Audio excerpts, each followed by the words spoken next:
तार जो विराट शोभा यात्रा आमर विधायक प्रार्थी सत्य सारथी महांती नेतृत्व में अनुष्ठित है एवं विराट जनसमावेश अनुष्ठित है से आपण मैंने निश्चित भाव में अनुमान करुवे जे आगामी निर्वाचन रे किभली भाव में एरसमा बालिकुदारे आमर भाजपा प्रार्थी विधायक भाव में जितबे एवं संसदीय क्षेत्र में सांसद प्रार्थी सर्वाधिक भोट एटी पाइबे। एटी संसदीय क्षेत्र बर्तमान 7टी जाक विधानसभा क्षेत्र में आमर भाजपा प्रार्थी माने निश्चित भाव में जितबे एवं सांसद प्रार्थी मोदी को आशीर्वाद नहीं कि मोदी को लहर को नहीं कि लोकंकर आशीर्वाद एवं सेवा करिवार सुजोग दबा पई जो मनोभाव रखिचंती आमर विजय सुनिश्चित। संसदीय क्षेत्र में आमर मुख्य भाव में रही युवक मानक पई नियुक्तिर कथा ता सहित पीवा पानी समस्यार समाधान करिबा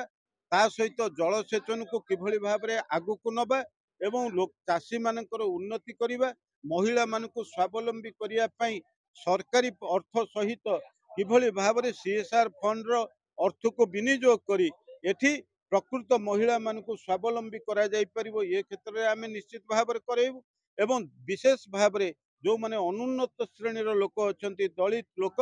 से माने ठिकणा भाव में केंद्रीय योजना को तांको पाखरे पहुंचेबार ग्यारंटी आमे निश्चित भाव में दबु। मोदी को ग्यारंटी जो भली भाव में लोकंकर विकास पई रही गरीब लोकर विकास ता किभली भाव में ये संसदीय क्षेत्र सब गरीब लोक पाखरे पहुंचबो ये ग्यारंटी आमे निश्चित भाव में दबु। विशेष भाव में ये जगतसिंहपुर जिला एवं जगतसिंहपुर संसदीय क्षेत्र ये होची शिक्षा रे उन्नत मानर जिला। एठी आज जो स्कूल रे शिक्षक नहांती डाक्तरखाना डाक्तर नहांती ये कथा को निश्चित भाव में करेबु एवं मोदी जी गोटे निष्पत्ति नहीं जे प्रति जिला हेडक्वार्टर रे गोटे मेडिकल कॉलेज करिया पई आमे निश्चित भाव में चेष्टा करिबु। जगतसिंहपुर जिला हेडक्वार्टर रे एक मेडिकल कॉलेज प्रतिष्ठा करिया पई तेणु लोकंकर मौलिक आवश्यकता को पूरण करिया पई तांकर सर्वनिम्न मौलिक आवश्यकता जो समाधान पई आमे निश्चित भाव में दायित्व नबु एवं कर्तव्य बोली भाविकी ताकू पालन करिबु। आज बालिकुदार 30 पंचायत जन आशीर्वाद समावेश थिला। बालिकुदा 30 पंचायत समस्त गुरुजन माने माँ माने युव पीढ़ी माने समस्त बहु मात्रा आसिक जोग देइथिले। आज फायर पड़ियारू आमशाला पाखर बाइक रैली करके आम आसिलु कारण टिकेट मिलला पर आमर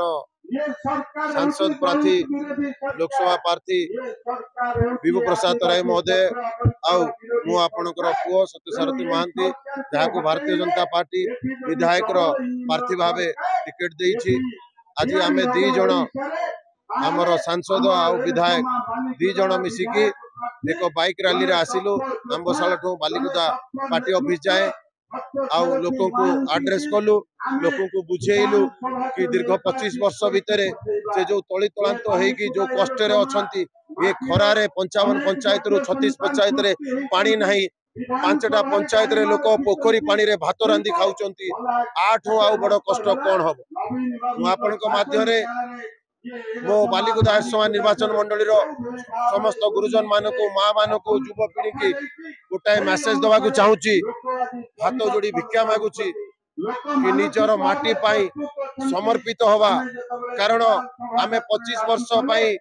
सरकार को देई नतले वोट कि आम माँ माने पोखरी पानी रे जोठी आमे गाधौचे जोठी आमे पानी छाड़ी होचे से पोखरी पानी रे भात रांधि खाइबे। युव पीढ़ी पाई एठी काम नहीं इंडस्ट्री नहीं कारखाना नहीं किछि नहीं युव पीढ़ी बड़ हैरान होउची सब दादन खटिया को बाहर को जाउचंती लोक माने रास्ता नहीं पानी नहीं हॉस्पिटल अछि तो डाक्टर नहांती माने देखंतु मु आगुरु भी कहितली अबिका भी कहूची एथर 55 पंचायत रो 1043 वार्ड 84,000 घर आ 2,68,500 वोटर लढुचंती विजु जनता दल वर्सेस बालिकुदा एरसमार लड़ई ये सत्य महांतीर लड़ई नुह ये बालिकुदा एरसमार विकास लड़ई ये जो जनसमावेश आप देखुंत से माने डिसाइड कर सारे ये सरकार को बाहर रास्ता दिखेबे ये भ्रष्टाचारी सरकार को बाहर करिवे ये जो पांड्यान भावी शासन करिवो ताकू ये ओडिसा रो बाहर को रास्ता दिखेबे एतिक मोर अनुरोध आम बालिकुदा एरसमा निर्वाचन मंडली रे गोटे ओडिया पुओ को शासन रे बसाओ। जय जगन्नाथ जय श्री राम।